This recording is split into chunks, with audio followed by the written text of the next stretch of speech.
Hi, my name is Hooria Hashmi, and this is Thinking Forward. Thinking Forward is a podcast for students who refuse to just live their university life. In every episode, we go beneath the surface to talk about the student life. We talk about the things that are actually happening, the doubts, the uncertainty, the moments when it all becomes too much. So, in this podcast, there's no polish, no highlights, no. There's just honest and intelligent conversations about what it takes to actually move forward. I'm your host, Hooria Hashmi, and this is Thinking Forward. I want to introduce my guest a little differently today because he's not just someone I approached for his expertise, he is someone I know, someone I've had real conversations with, and someone who doesn't just talk about stuff. So thank you for doing this with me, and it's a great honor to have you on this podcast. Thank you, Hashmi. Okay, so let's get into it. The pressure to perform. There's a version of you that wants to perform every day, the one who has it together, the one who says, I'm fine, I'm just busy, and just keeps moving. The one who looks like they know exactly where they're supposed to be, and the one who's not behind, the one who's not scared. That version of you is actually very difficult to maintain.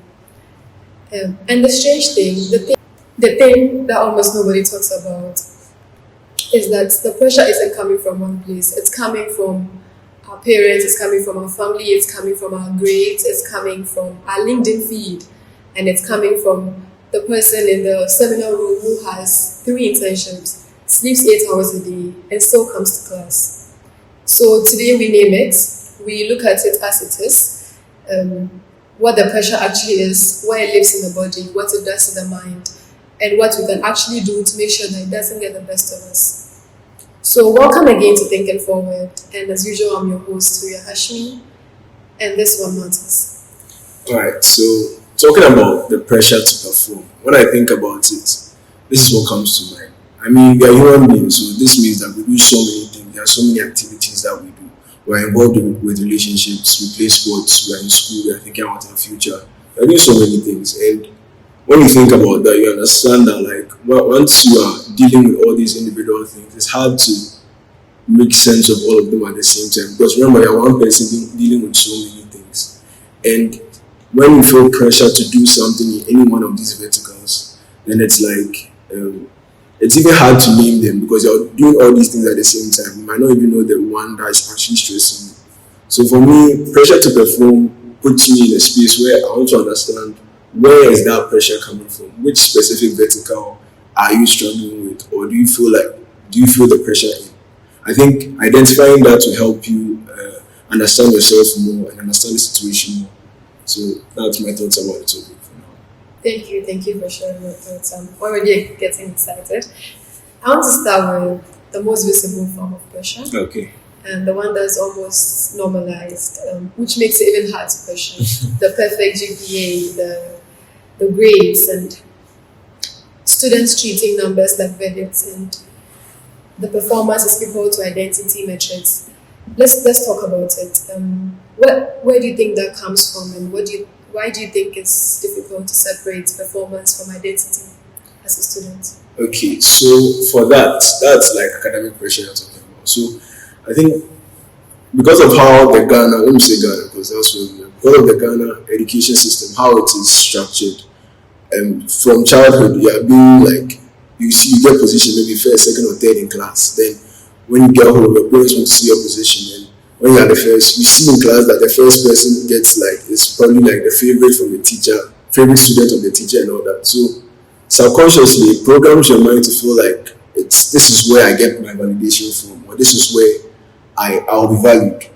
And as a child, it's hard to navigate that because it's hard to separate your grades from defining who you are. It's hard to say that, okay, my grades is just something I do. It's not who I am, because that's all that you get validation from. So I think it's from the childhood stage when you're in school, and the only thing you talk about is positioning and how to do better, how to pass the competition in the class. I mean, personally, I really reject that, but that's what happens a lot.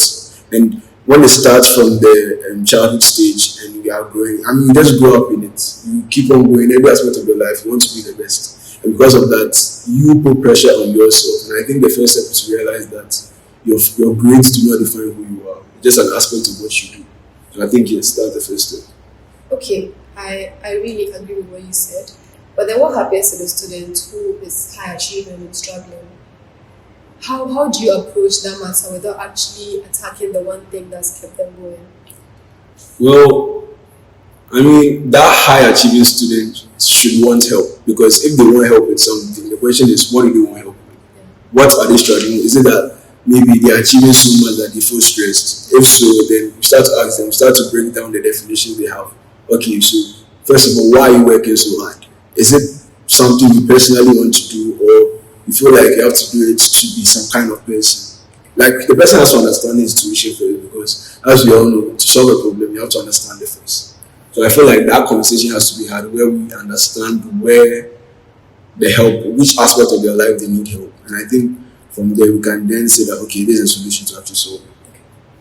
But then how do you draw the line between healthy ambition and then perfectionism? Because someone people don't really know the difference between what's healthy and what's not healthy when it comes to things like this because there are people who are already treating numbers as identity, treating performance as identity.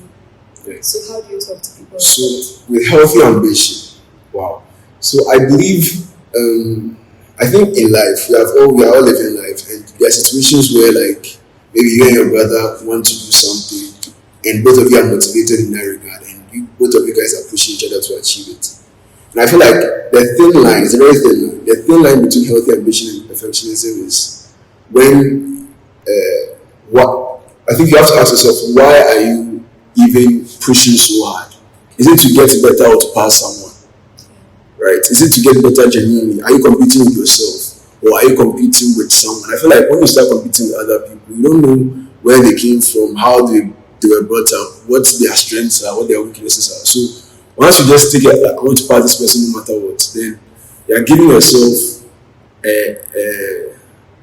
you want yourself to meet a metric where like you're not even that you don't even fit in that metric system yet. Yeah. So I feel like you have to compete with yourself. And once you realize you are getting better day in and day out, that's healthy ambition rather than looking at someone else. I totally understand. Let's get into another aspect of it. So beneath a lot of academic pressure lies something else. The pressure that comes from our family, the whole community sometimes. The expectation that one sacrifice were made to get you here, it means you must be the best, you must get everything, you must be successful. And that's actually a very specific kind of way to carry. So what does it look like when it's happening to a student, and how does students? Okay. So let me just say a personal story real quick, a very fast one. So one time we had a family meeting and I was talking to my dad and he was asking the question, what motivates you? My dad is a very philosophical, very introspective kind of person. So he likes asking those questions. So he was asking all the kids, like me, my sister and I, me, my sister and my brother, they're like, what motivates you? And I mean, they said stuff, but when it got to my turn, I said, number one thing that motivates me is I want to make you proud. That's what I told my dad. So when I told him that I think I was 12 or 13. So when I told him that, I mean, he was like, wow, my child is thinking like this. But then he quickly responded and said, I don't want that to be your number one reason because you shouldn't live your life to make me happy. Okay. But he wants me to be happy. So whatever I'm going to do to make me happy, I should do it and he will accept it. So I feel like, I mean, not all parents are like that, but I feel like most people have to realize that your parents love you. Alright, they want you to do better, they want you to do good. It might not necessarily mean what you are interpreting it to mean.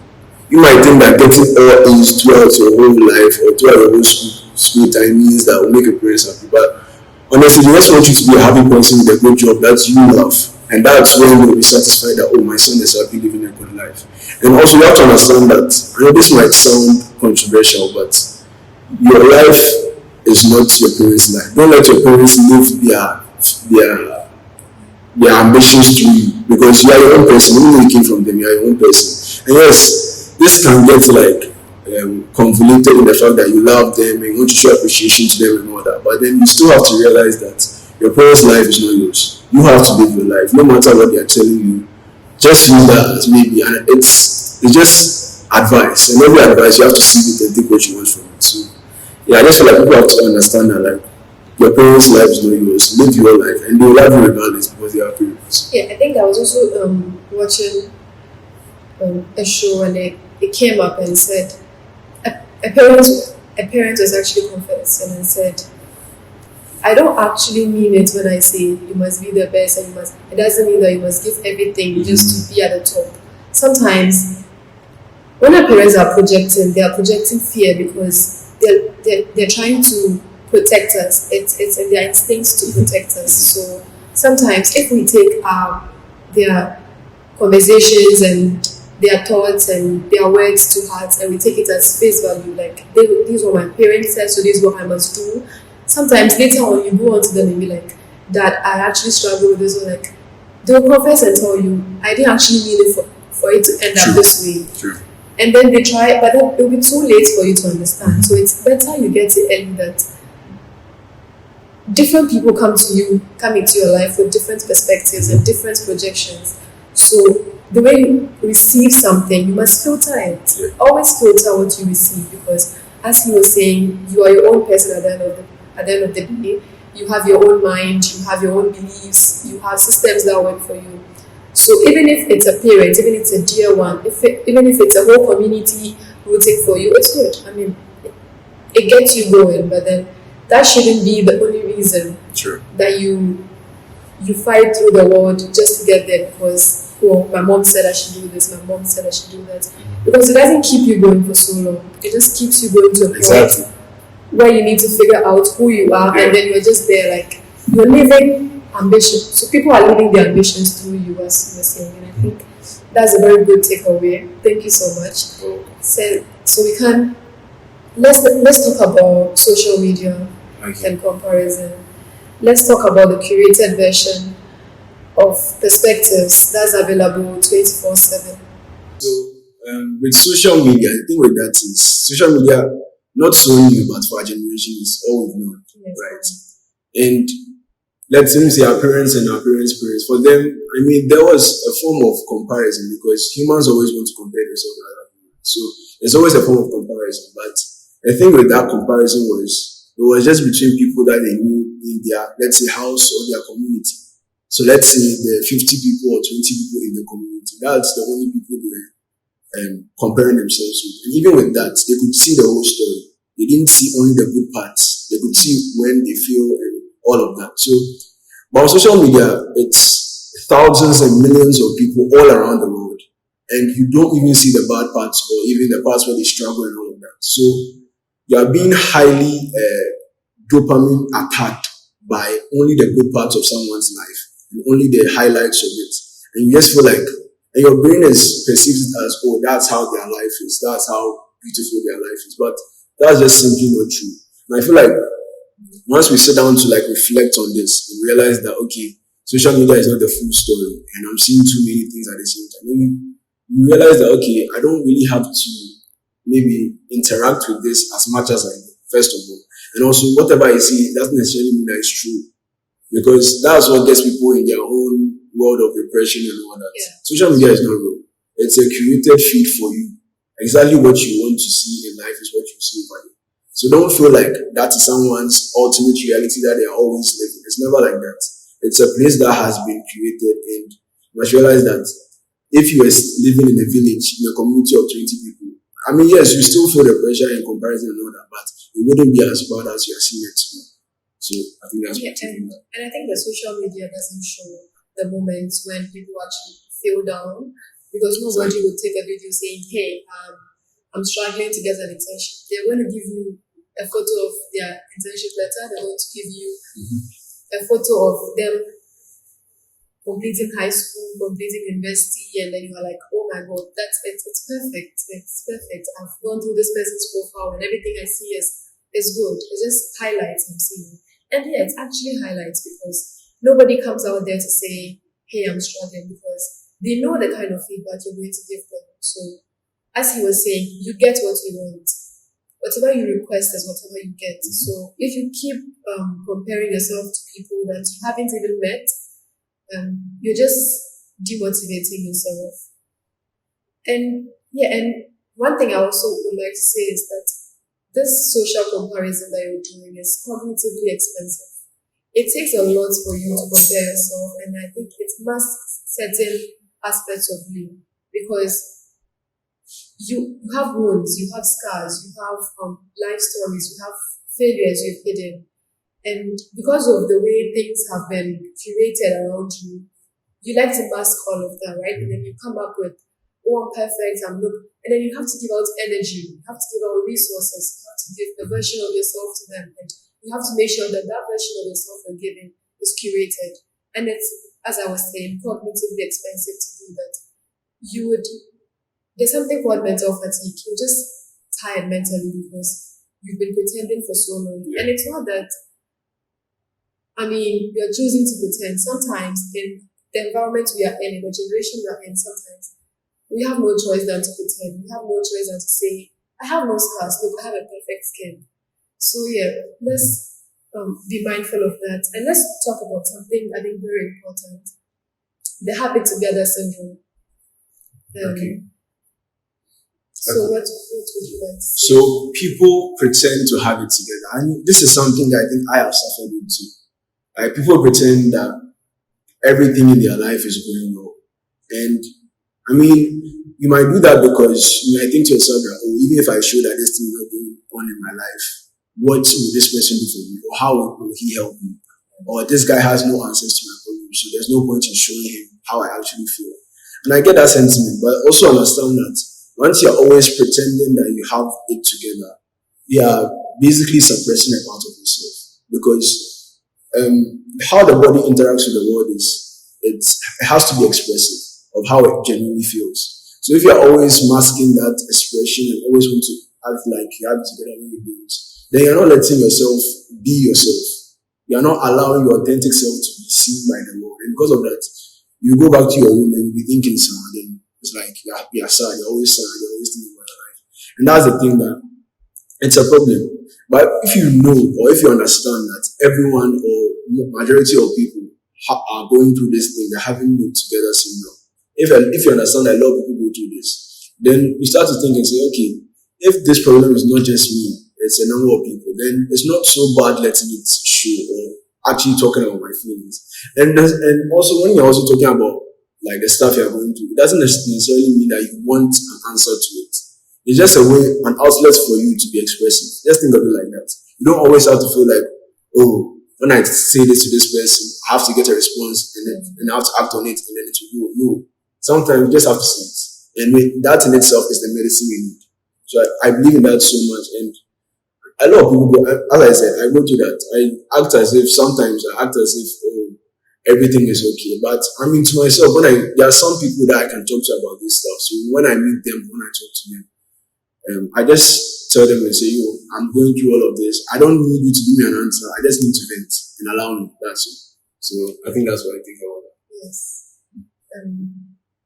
Let's talk about burnout. Burnout, yeah. I want to name something that Okay. I see in students around me, and I have experienced it myself. It's a kind of tiredness that you feel even before you start doing something, even before you start pursuing a goal. And sometimes even before you set the goal, it's that kind of I'm tired already, I'm burnt out, and it's become a phrase. Yeah. So how true is that phrase? Yes. So burning out. So okay, personally, I've never understood the feeling of burning out because I mean I do get stressed when I'm doing so many things at the same time, but I don't know if that's what people are calling burning out. When that's a personal something. But then I think as I said when we were beginning, I spoke about us doing a lot of things in life in different verticals, all independently like valuable. But then once it comes together and you're doing all of them together, then it's not separate things anymore. You are dealing with one thing like bundled up. And that comes with a lot of pressure on it too. So I think when we are trying to do 100% of all of those things at the same time, that's when we burn out. When we are trying to do everything at its peak, we want to be the top in every vertical of our life, or we want to do everything with 100% energy all the time.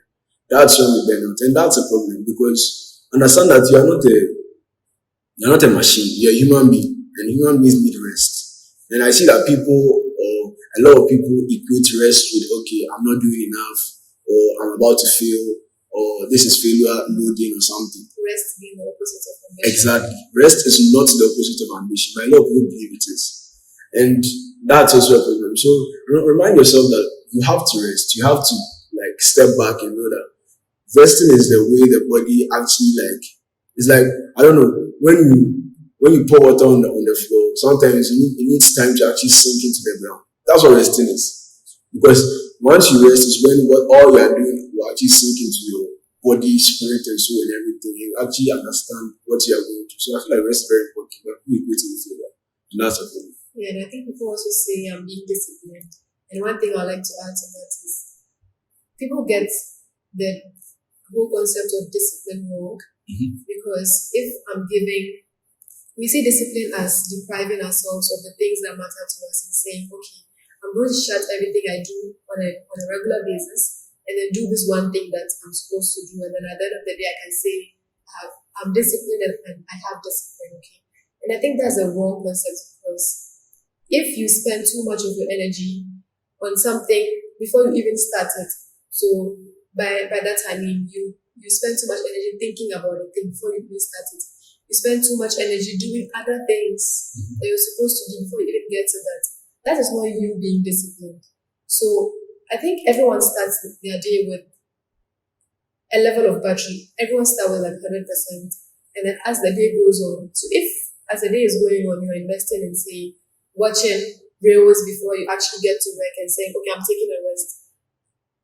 I think the whole concept and the whole definition needs to be re-examined. It needs to be restated properly because, as he was saying, rest is not the opposite of ambition. If I'm resting, doesn't mean that I am messing up with my life and that if I rest one night without doing my assignments, that I won't have it figured out together again and I'll wake up the next day and then my day is going to be messy. Just invest your energy into things that matter in the moment and the things that require your attention. So learn how to prioritize. And I think that is another important thing that I would like to add. Learn how to prioritize. You need to know what to put first. And once you do it in that order, things actually fall into place. You see them falling into place and you're like, not exhausted at the end of the day. So I think we're getting to the end of this. I'd like to talk briefly about career anxiety. Okay. And the future uncertainty that comes with. Okay, so career anxiety. For the longest time, I wanted to be a footballer when I was a child. And ask me why I wanted to be a footballer, I would say, oh, because I was seeing Messi and Ronaldo on the team. A few years later, I wanted to be a pastor. Yes, ask me why I wanted to be a pastor. I'll tell you that I was going to church and the pastor was getting a lot of fans and things. We were getting a lot of praise when they do whatever they do. So I wanted to feel like, I wanted to be like that. So that's why I said that. But then you see, all I'm saying is that we associate what we want to be in future, our career, with our current situation, how we see ourselves at that moment. At the time I was watching football, I wanted to be a footballer. At the time I was involved so much in church, I wanted to be a pastor. So, I mean, if that's always going to be the case, then you realize that maybe as the years go by, your vision for your career is always going to be changing. But one thing you have to understand is that don't try and fit the boots of someone else. Don't try and be someone because you like how they look or how it looks to you. For me, how I approach career and all of that, career anxiety is follow what you love. I mean, sometimes what you love doesn't make sense. What I mean is like, for what you love, it has no clear way to make enough money or make so much money, the money that you want. So because of that, you want to put yourself in another person's shoes where maybe now you've seen that it makes money. But I mean, I feel like that's a problem because everyone defines, let's say I want to be a painter and I've seen that, oh, maybe painters don't get enough money. Who says that painters don't get enough money? Maybe I can be the first painter who isn't billionaire. That's how I approach life. So if you follow what you love and you're doing what you love, then no matter what, you can make the best out of it. You can be the best person in that field because you love it. Because when you are doing it, it doesn't feel like you are doing it for someone. You're literally doing it for yourself. So your whole being, your body, your spirit, your soul is focused on that thing you want to do.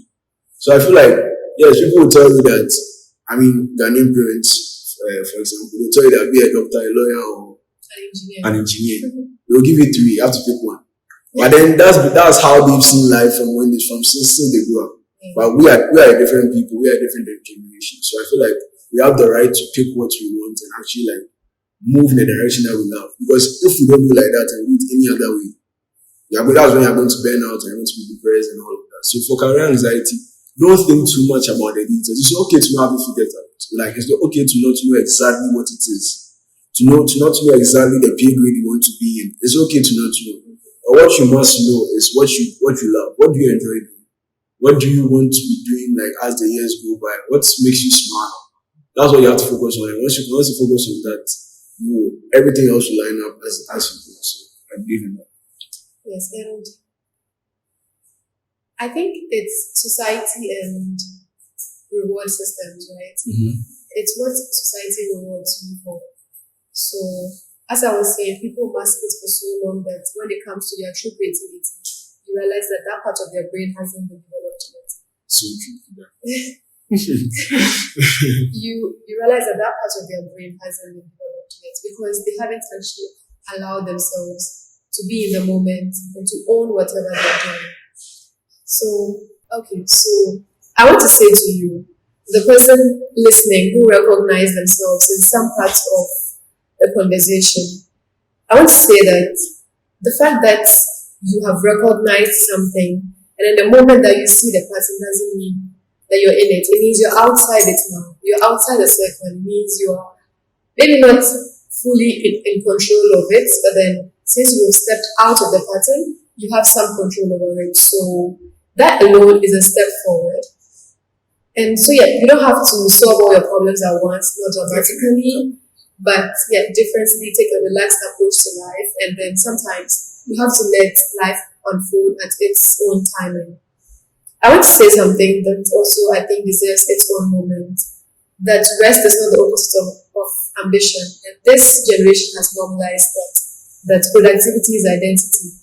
And that if I'm busy for so long, it means I'm being productive. And if I'm being productive, then society is going to reward me and that my boss will see that I'm working too much and he's going to increase my pay and I'm going to be in a different pay grade and everything is just going to be fine and I can afford the high style of living that I want and everything will just be fine. I think you need that rest to sustain the ambition. You need time. You need moments of yourself. You need that creativity of you that you mask for so long to be able to say that, okay, I'm moving in this direction. Sometimes when I plan, even for the week, I realize that I need to come back again and say, no, I need to cut some things out. So even when you do a to-do list for yourself, understand that the to-do list doesn't mean that if that doesn't end, everything that you've achieved in a day has been wasted. It's just have cheat days, have moments where you do something that's out of the norm. Have time for yourself as well. So yeah, I also sorry. If this episode found you at the right moment, please pass it on. And I think you know exactly who you should pass this podcast to, so please do that. You already know who it is. And so the show notes will be provided in the description below. Thank you once again for doing this with me, Kwadwo Asumadu. My name is Hooria Hashmi, and this is Think and Forward. Until next time.